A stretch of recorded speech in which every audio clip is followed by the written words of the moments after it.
sa kahirapan at kakulangan, di man inabot taas ng paaralan. Natuto lang bumasa at sumulat, bahala na ang Diyos kung ano ang bukas.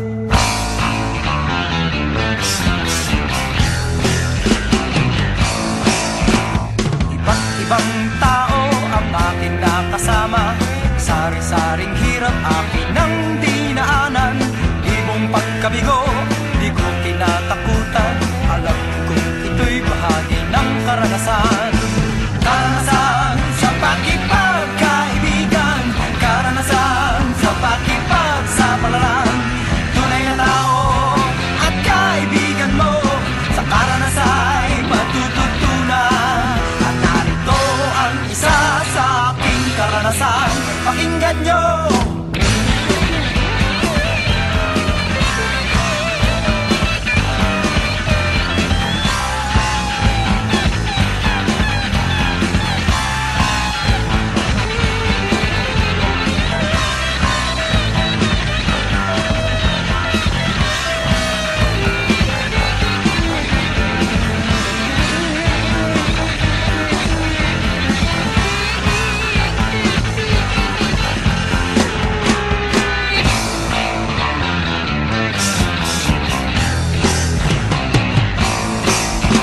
Sabihin kung totoo o kasinungalingan, aking sasabihin sa iyo kaibigan. Kahit gaano kataas ang iyong pinag-aralan, ibang mas mabuting meron kang karanasan.